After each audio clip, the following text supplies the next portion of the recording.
الله من شرور أنفسنا ومن سيئات أعمالنا من يهده الله فلا مضل له ومن يضلله فلا هادي له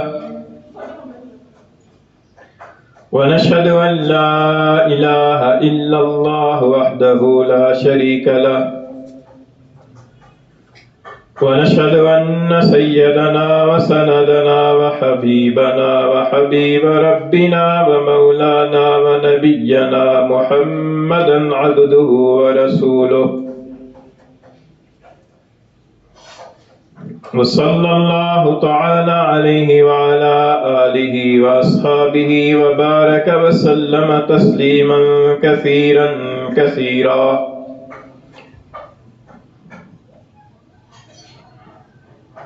أما بعد فأعوذ بالله من الشيطان الرجيم.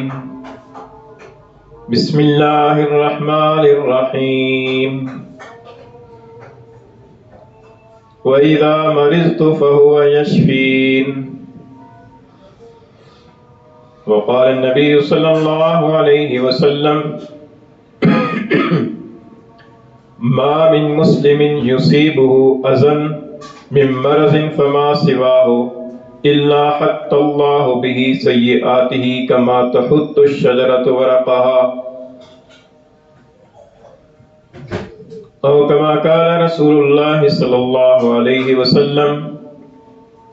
صدق الله مولانا العظيم وصدق رسوله النبي الكريم ونحن على ذلك لمن الشاهدين والشاكرين. والصلاة والسلام على سيد الأنبياء والمرسلين والحمد لله رب العالمين. گرامی قدر سامعین، اللہ تعالیٰ کی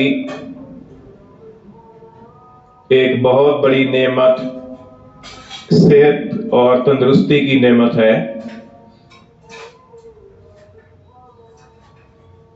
اور صحت اور تندرستی کی نعمت کے حوالے سے گزشتہ جمعہ پر کچھ باتیں آپ کی خدمت میں عرض کی تھیں.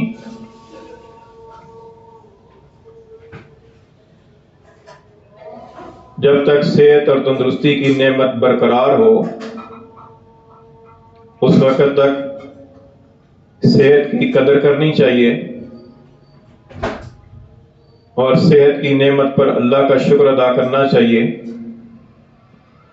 حدیث شریف میں آتا ہے، حضور اقدس صلی اللہ علیہ وسلم نے ارشاد فرمایا کہ روزانہ جب آدمی بیدار ہوتا ہے تو اس کے بدن کے 360 جوڑوں کی طرف سے ہر جوڑ کی طرف سے صدقہ کرنا اس پر لازم ہے. یہ بھی اللہ تعالیٰ کی نعمت ہے کہ انسان کے جوڑ صحیح حرکت کر رہے ہوں. تو اس لیے جب تک اللہ تعالیٰ نے صحت مندی اور تندرستی عطا فرما رکھی ہے، روزانہ بلکہ ہر لمحہ اس کا شکر ادا کرنا چاہیے اور اس کی قدر کرنی چاہیے اور اس کو غنیمت سمجھنا چاہیے. حدیث میں آتا ہے، حضور نے فرمایا کہ پانچ چیزوں کے آنے سے پہلے غنیمت سمجھو. اس میں ایک چیز ارشاد فرمائی کہ وَصِحَتَكَ قَبْلَ سَقَمِكَ، کہ بیمار ہونے سے پہلے صحت کو غنیمت سمجھو. غنیمت سمجھنے کا مطلب یہ ہے کہ جو آخرت کی تیاری کرنی ہے، آخرت کے حوالے سے جو تم نے نیک اعمال کرنے کا ارادہ کر رکھا ہے، ان نیک اعمال کو جلد سے جلد صحت کی حالت میں کر لو، کیونکہ بیماری کا کوئی پتہ نہیں ہے. کسی وقت بیماری آ جائے تو انسان وہ اعمال کرنے سے قاصر ہو جائے. تو یہ مطلب ہے صحت کو غنیمت سمجھنا، کہ جب تک اللہ تعالیٰ نے صحت دے رکھی ہے، انسان کو چاہیے کہ اپنی صحت کی حالت میں اپنی آخرت کے لیے اعمال صالحہ کا ذخیرہ اکٹھا کر لے. لیکن صحت سدا رہنے والی چیز نہیں ہے. دنیا کی ساری چیزیں فانی ہیں، دنیا کے اندر ہمیشہ رہنے والی، باقی رہنے والی کوئی چیز نہیں ہے۔ انسان کی زندگی فانی ہے، انسان کی صحت باقی رہنے والی نہیں ہے، انسان کی جوانی گزر جاتی ہے، انسان کا بچپنا گزر جاتا ہے، اسی طریقے سے صحت بھی ہمیشہ رہنے والی چیز نہیں ہے۔ اللہ تعالیٰ کی طرف سے کسی وقت میں انسان کی پر بیماری آ جاتی ہے۔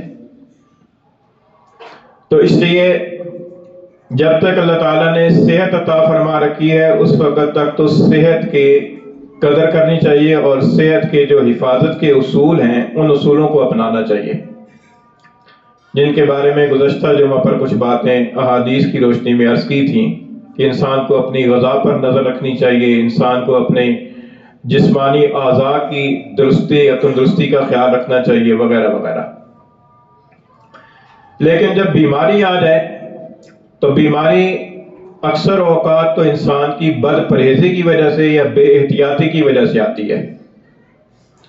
اللہ تعالیٰ کا ارشاد ہے کہ وَمَا أَصَابَتْكُم مِّن مُّصِيبَةٍ فَبِمَا كَسَبَتْ أَيْدِيكُمْ، کہ تمہیں جو بھی مصیبت پہنچتی ہے تو وہ مصیبت تمہارے اپنے ہاتھوں کے عمل کی وجہ سے پہنچتی ہے۔ انسان چونکہ بھول جاتا ہے، غافل ہو جاتا ہے، بے پرواہ ہو جاتا ہے، اس لیے پتہ نہیں چلتا، ورنہ انسان کی پر جو بیماری آتی ہے وہ اکثر و بیشتر اس کی بے احتیاطی اور بد پرہیزی کی وجہ سے ہوتی ہے۔ کبھی تو ایسا ہوتا ہے کہ بد پرہیزی کے کچھ وقت کے بعد ہی بیماری شروع ہو جاتی ہے اور انسان کو احساس ہو جاتا ہے، اور کبھی بد پرہیزی اور بے احتیاطی ایک لمبے عرصے تک چلتی رہتی ہے اور بیماری ایک دم سے آتی ہے اور انسان کو پتہ چلتا ہے کہ میں بیمار ہو گیا ہوں، لیکن اس کے پیچھے ایک لمبا سلسلہ بد پرہیزی کا اور بے احتیاطی کا ہوتا ہے۔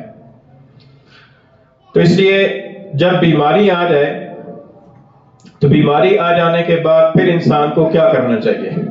آج کی اس مجلس کے اندر انشاءاللہ تعالی احادیث کی روشنی میں اس موضوع پر بات کرنی ہے کہ اگر انسان کی پر بیماری آ جائے تو پھر انسان کو کیا کرنا چاہیے۔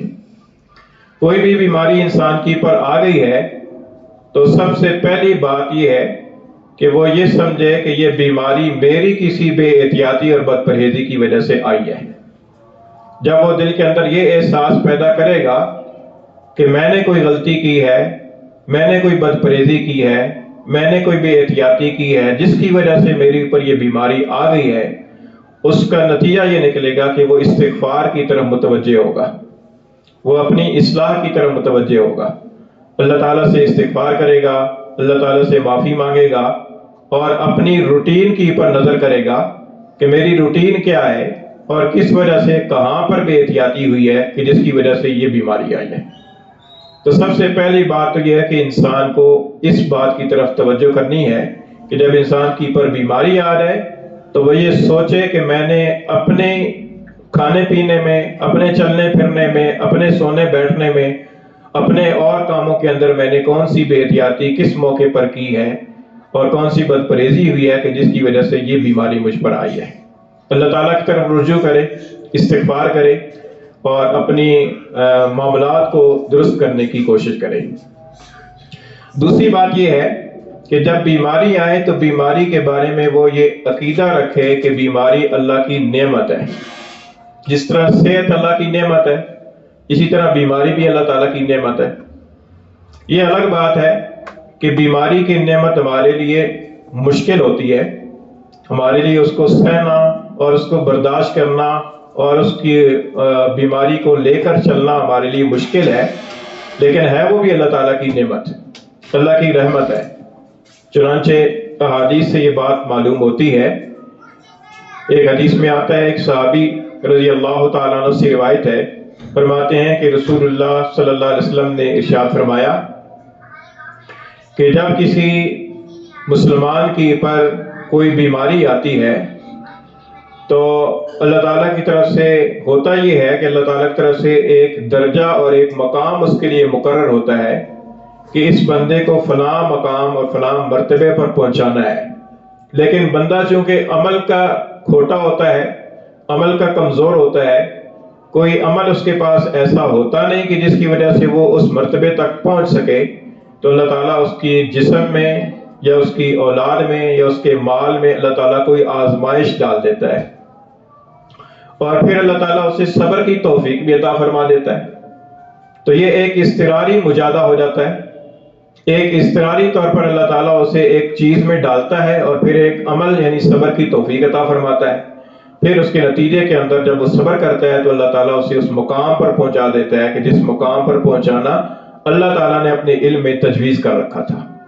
تو دیکھیے بیماری کتنی بڑی نعمت ہوئی کہ انسان ایک جگہ اللہ تعالیٰ نے اسے مخصوص کی ہے کہ اس کو فلاں مرتبے تک پہنچانا ہے، لیکن وہ اپنے عمل سے پہنچ نہیں سکتا۔ تو یہ ایسی سمجھ لیں کہ بیماری ایسے ہے کہ جیسے ایک ٹیسٹ ہے کہ جب انسان وہ ٹیسٹ پاس کر لے گا تو اس کی انکریمنٹ لگ جائے گی، اس کی عہدے میں ترقی ہو جائے گی، اس کو فلاں چیز، فلاں مراعات اور فلاں سہولت مل جائے گی۔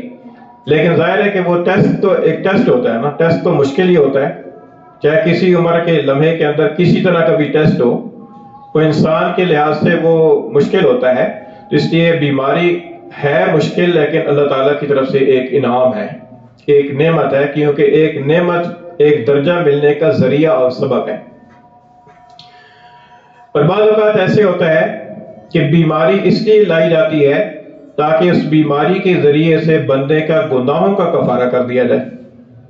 چنانچہ ایک حدیث میں آتا ہے، حضرت عائشہ صدیقہ رضی اللہ تعالیٰ عنہ سے روایت ہے، آپ فرماتی ہیں کہ رسول اللہ صلی اللہ علیہ وسلم نے ارشاد فرمایا ہے کہ اذا کثرت ذنوب العبد، کہ جب بندے کے گناہ زیادہ ہو جاتے ہیں اور اس کے پاس کوئی عمل ایسا نہیں ہوتا کہ جو اس کے گناہوں کا کفارہ بن سکے، تو اللہ تعالیٰ اسے بیماری کے اندر مبتلا فرما دیتا ہے، اور پھر جب وہ بیماری کے اندر مبتلا ہوتا ہے تو اس بیماری کو اللہ تعالیٰ اس کے گناہوں کا کفارہ فرما دیتے ہیں۔ تو دیکھیے بیماری اس لحاظ سے اللہ تعالیٰ کی نعمت اور رحمت ہے کہ بیماری کی وجہ سے انسان کے گناہ معاف ہو جاتے ہیں، اور بیماری کی وجہ سے انسان اللہ تعالیٰ کو ایک درجے پر جہاں اللہ تعالیٰ کو پہنچانا منظور ہوتا ہے وہاں اللہ تعالیٰ پہنچا دیتے ہیں۔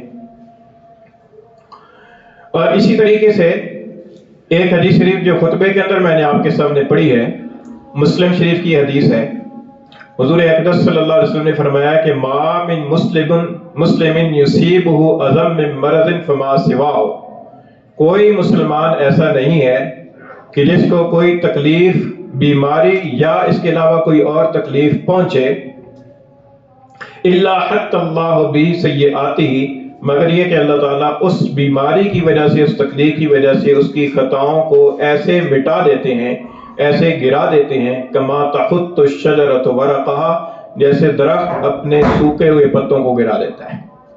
تو جس طریقے سے درخت کے وہ پتے گر جاتے ہیں، اسی طریقے سے بندے کے جو گناہ ہیں وہ گناہ اس کی بیماری کی وجہ سے اللہ تعالیٰ ایسے ہی گرا دیتے ہیں۔ تو یہ بھی اس حدیث سے بھی معلوم ہوا کہ بیماری اللہ تعالیٰ کی نعمت ہے، وہ اس لحاظ سے نعمت ہے کہ اس کی وجہ سے اللہ تعالیٰ کی طرف سے بندے کے گناہوں کو معاف کر دیا جاتا ہے۔ اس طرح کی اور بھی کئی احادیث ہیں۔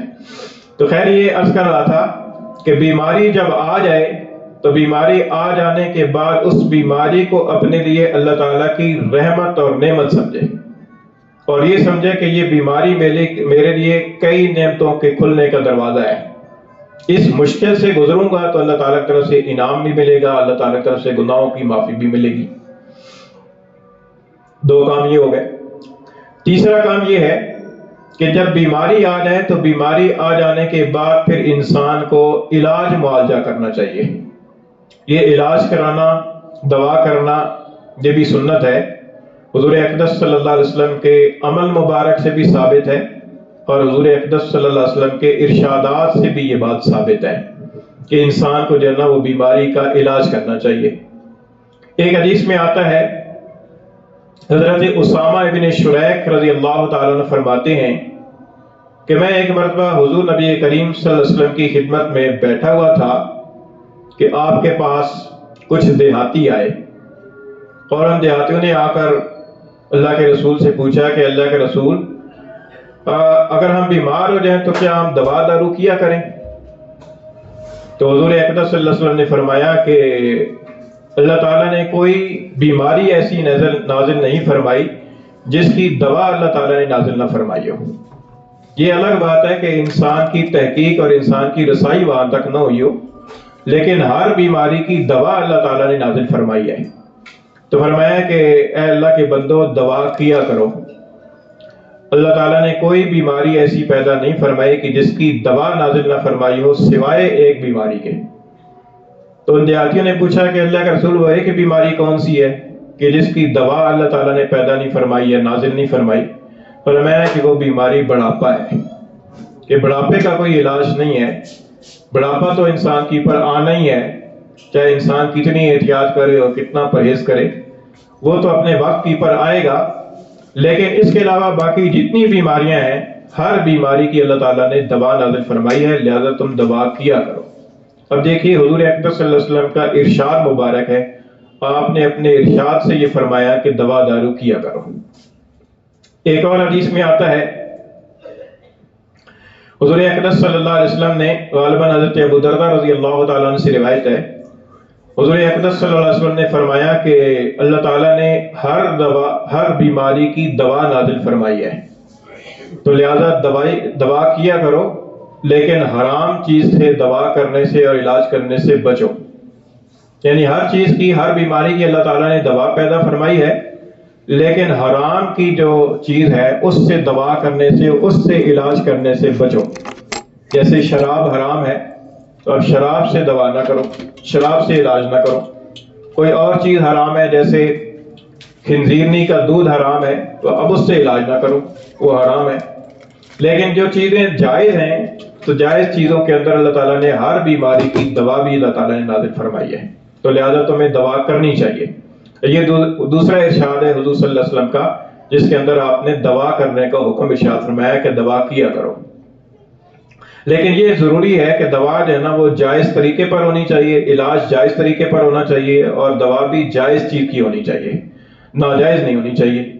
اب یہ کہ کون سی دوا جائز ہے، کون سی ناجائز ہے، کون سا طریقہ علاج درست ہے، کون سا طریقہ علاج غلط ہے، یہ فقہا کا کام ہے، یہ مفتیوں کا کام ہے، علماء کا کام ہے۔ اگر کوئی آدمی ایسا کسی بیماری کے اندر مبتلا ہے جس کے علاج معالجے کے حوالے سے اسے شرعی حکم کی آگاہی نہیں ہے، تو اسے چاہیے کسی مستند عالم دین سے اس کے بارے میں پوچھ لے کہ یہ بیماری ہے اور ڈاکٹر حضرات اس کا یہ علاج بتا رہے ہیں، یہ علاج شرعی اعتبار سے جائز ہے یا نہیں ہے۔ اکثر و بیشتر عموماً جو ہمارے ہاں دوائیں چلتی ہیں، طریقہ علاج چلتے ہیں، وہ درست ہی چل رہے ہیں، لیکن کبھی کوئی ایسا سامنے آ جائے طریقہ علاج یا دوا سامنے آ جائے جس کے بارے میں انسان کو علم نہ ہو، تو اس کے بارے میں اہل علم حضرات سے اسے پوچھنا چاہیے۔ تو یہ دوا کرنی چاہیے۔ اچھا، دوا جو ہے نا یہ مختلف چیزوں سے ہوتی ہے۔ دوا جو ہے نا کبھی غذا سے ہوتی ہے، علاج کبھی غذا سے ہوتا ہے کہ انسان اپنی غذاؤں کے اندر دیکھے کہ کون سی غذا جو ہے نا اس کی بیماری کا سبب بن رہی ہے، اس غذا کو چھوڑ کر ایسی غذا کو اختیار کرے کہ جو غذا اس بیماری کو ختم کرنے کا باعث اور ذریعہ بنے۔ اللہ تعالیٰ نے ہر چیز کے اندر مختلف تاثیریں رکھی ہیں، پھلوں کے اندر تاثیر رکھی ہے، سبزیوں کے اندر اللہ تعالیٰ نے مختلف تاثیریں رکھی ہیں، کوئی گرم تاثیر والی ہے، کوئی ٹھنڈی تاثیر والی ہے۔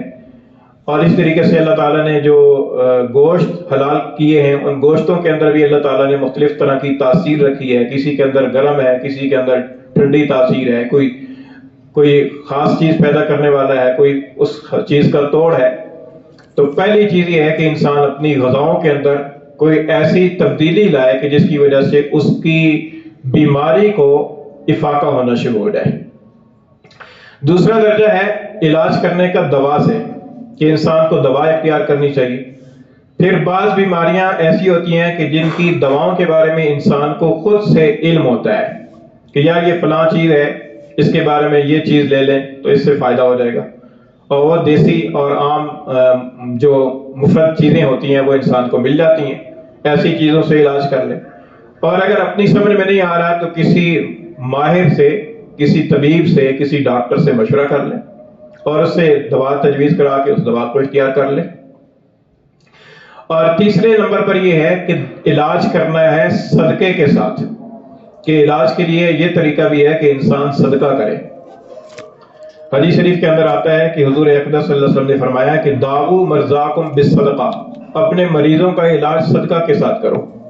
صدقہ دینے سے بھی بیماری ٹلتی ہے، صدقہ دیا جائے، صحیح مستحق افراد تک رقم پہنچائی جائے، صدقہ دیا جائے۔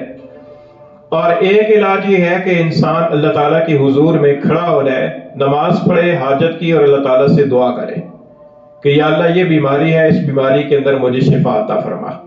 کیونکہ اصل جو شفا ہونی ہے وہ شفا نہ کسی گولی سے ہونی ہے، نہ کسی کیپسول سے ہونی ہے، نہ کسی پکی سے ہونی ہے، نہ کسی معجون سے ہونی ہے، نہ کسی غذا سے ہونی ہے۔ اصل شفا جو ہے وہ اللہ کے حکم سے ہونی ہے۔ حضرت ابراہیم علیہ السلام کا تذکرہ اللہ تعالیٰ نے کئی جگہ پر قرآن مجید کے اندر فرمایا ہے۔ سورہ شعراء ہے 19ویں پارے میں، وہاں پر بھی اللہ تعالیٰ نے حضرت ابراہیم علیہ السلام کا تذکرہ فرمایا ہے۔ حضرت ابراہیم علیہ السلام سے بڑا موحد کون ہوگا؟ حضرت ابراہیم علیہ السلام موحد ہے۔ حضرت ابراہیم علیہ السلام نے یہ فرمایا کہ وَإِذَا مَرِضْتُ فَهُوَ يَشْفِينِ، کہ جب میں بیمار ہو جاتا ہوں تو وہ مجھے شفا دیتا ہے۔ اللہ تعالیٰ نے حضرت ابراہیم علیہ السلام نے رب العالمین کی، اللہ تعالیٰ کی صفات بیان فرمائی ہیں۔ فرمایا کہ الذی خلقنی فہو یہدین، کہ رب العالمین وہ ہے کہ جس نے مجھے پیدا کیا اور پھر مجھے ہدایت عطا فرمائی۔ والذی هو یطعمنی ویسقین، اور وہ ہے کہ جو مجھے کھلاتا ہے اور مجھے پلاتا ہے۔ وَإِذَا مَرِضْتُ فَهُوَ یشفین، اور جب میں بیمار ہو جاتا ہوں تو مجھے شفا دیتا ہے۔ مفسرین نے لکھا ہے کہ بیماری بھی اللہ ہی کی طرف سے آتی ہے، لیکن حضرت ابراہیم علیہ السلام نے ادب سکھایا ہے کہ بیماری کی نسبت اللہ کی طرف نہیں کی۔ یہ نہیں فرمایا کہ وَإِذَا أَمْرَضَنِي فَهُوَ یشفین، کہ جب وہ مجھے بیمار کرتا ہے تو وہ مجھے شفا دیتا ہے، کیونکہ بیماری کی نسبت اللہ کی طرف کرنا یہ بے ادبی ہے۔ اس لیے بیماری کی نسبت اپنی طرف کی کہ وَإِذَا مَرِضْتُ، کہ جب میں اپنی کسی بے احتیاطی کی وجہ سے، جب میں کسی اپنی بد پرہیزی کی وجہ سے بیمار ہو جاتا ہوں، فَهُوَ یشفین، تو وہ اللہ مجھے شفا دیتا ہے۔ تو اصل جو شفا ہونی ہے وہ اللہ کے حکم سے ہونی ہے۔ یہ جو دوا ہم اختیار کر رہے ہیں، یہ جو ہم غذا کے اندر تبدیلی لا رہے ہیں، یہ جو ہم صدقہ دے رہے ہیں، یہ سارے اسباب ہیں، اور ان اسباب کے اندر اثر ڈالنے والی ذات اللہ کی ہے۔ مؤثر حقیقی جو ہے وہ اللہ تعالیٰ کی ذات ہے۔ تو یہ مؤثر حقیقی اس بات کا عقیدہ رکھنا ہے اور یقین رکھنا ہے کہ شفا جب بھی ہوگی اللہ کے حکم سے ہوگی، چاہے میں 10 اسباب اختیار کر لوں، 10 ڈاکٹروں کے پاس چلا جاؤں، لیکن جب شفا اللہ کو منظور ہوگی اس وقت شفا ہوگی۔ بعض اوقات انسان معمولی سی کوئی دوا لیتا ہے، شفا ہو جاتی ہے۔ بعض اوقات انسان دواؤں پہ دوائیں لیتا رہتا ہے، ماہر سے ماہر ڈاکٹروں اور حکیموں کو چیک کراتا رہتا ہے، ٹیسٹوں پہ ٹیسٹ کراتا رہتا ہے، لیکن اس سے شفا نہیں ہوتی، کیونکہ اللہ کو منظور نہیں ہوتا۔ تو عقیدہ یہ رکھنا ہے کہ جب بھی شفا ہوگی تو اسی وقت ہوگی کہ اللہ کو منظور ہوگا، اس وقت شفا ہوگی۔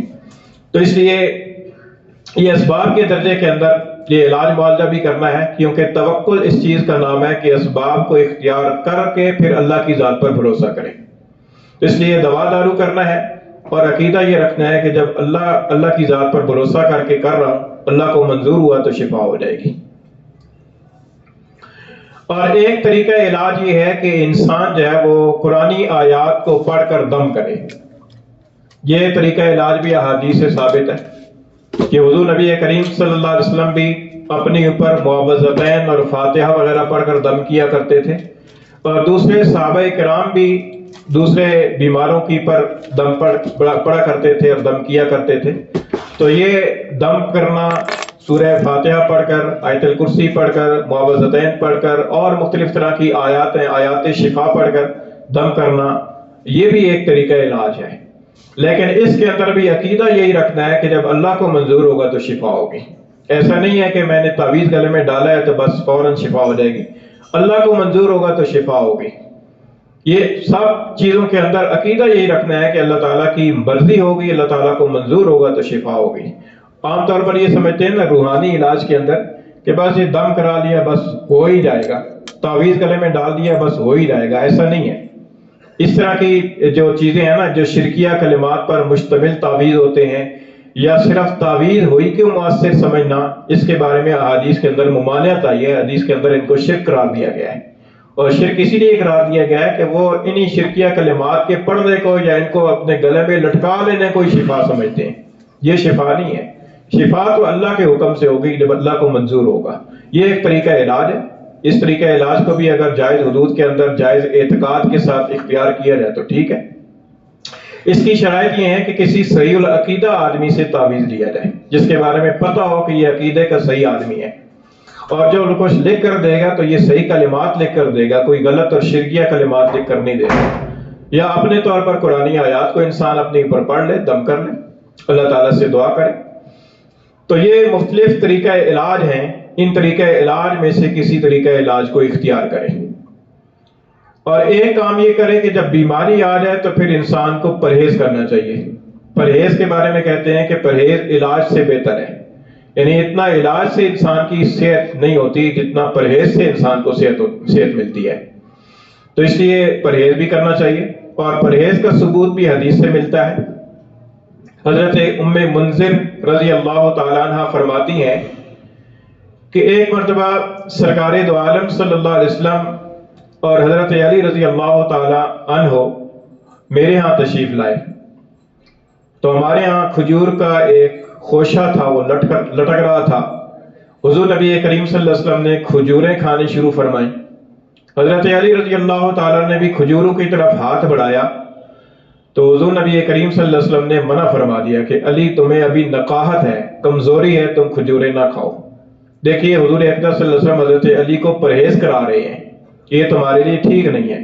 اس سے پتہ چلتا ہے کہ بعض غذائیں ایسی ہوتی ہیں کہ جو بیمار کے لیے ٹھیک نہیں ہوتی، بیمار کو چاہیے کہ ان غذاؤں سے پرہیز کرے۔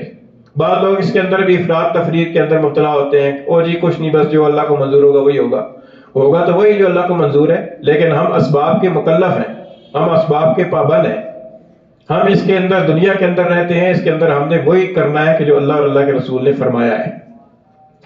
پھر حضرت ام منذر فرماتی ہیں کہ میں نے جو اور چکندر پکایا، تیار کیا اور حضور کی خدمت میں پیش کیا۔ حضور اقدس صلی اللہ علیہ وسلم نے تناول فرمایا اور حضرت علی رضی اللہ عنہ سے فرمایا کہ یہ کھاؤ، یہ تمہارے لیے مفید ہے۔ تو دیکھیے اس سے پتہ چلتا ہے کہ بیمار کو اپنی غذا پر بھی نظر رکھنی چاہیے کہ وہ غذا جو ہے نا وہ کیا کھا رہا ہے، اس سے غذا کے اندر بھی پرہیز کرنا چاہیے، اور جو اس کی بیماری کی حالت کے اندر جو مفید چیز ہے، مفید غذا ہے، وہ اسے کھانی چاہیے، اور جو مضر غذا ہے اس سے اسے پرہیز کرنا چاہیے۔ تو ایک کام اسے یہ کرنا چاہیے بیماری کی حالت میں۔ اچھا، بیماری کی حالت کے اندر ایک اور کام یہ کرنا چاہیے کہ انسان کو جو ہے نا وہ اگر آرام کر سکتا ہو تو وہ آرام کرے، کیونکہ جسم کو آرام کی بھی ضرورت ہوتی ہے۔ بعض اوقات بیماری کی ایسی ہوتی ہے، کیفیت ایسی ہوتی ہے کہ اس بیماری کی حالت کے اندر چلنا پھرنا اس کے لیے مضر ہوتا ہے، یا مشقت والا کام کرنا اس کے لیے مضر ہوتا ہے۔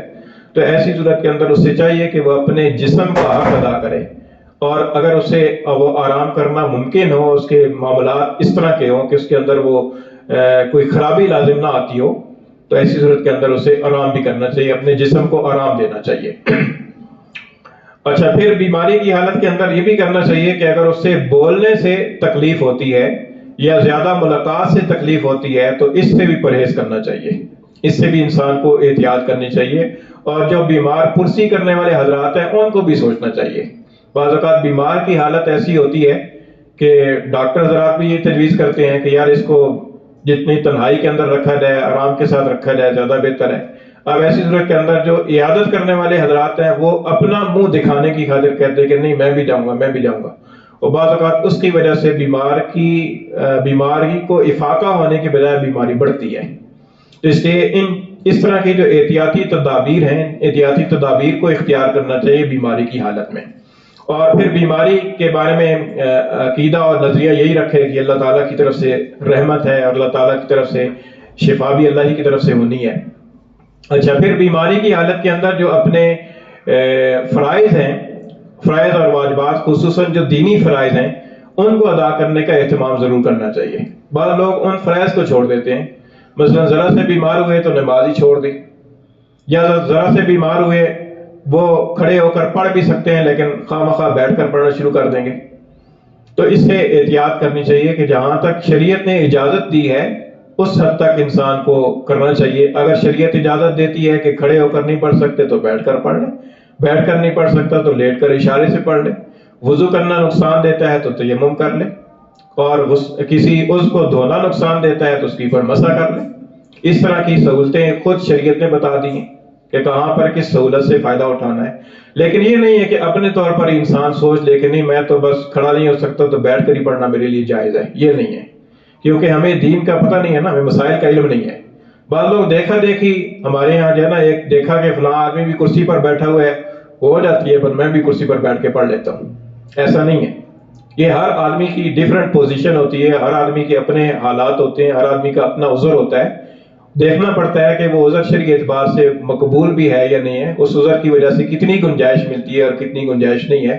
اس چیز کو ملحوظ رکھنا چاہیے اور اس کے مطابق پھر اپنی نمازیں اور اپنے واجبات جو شرعی ہیں ان کو ادا کرنا چاہیے.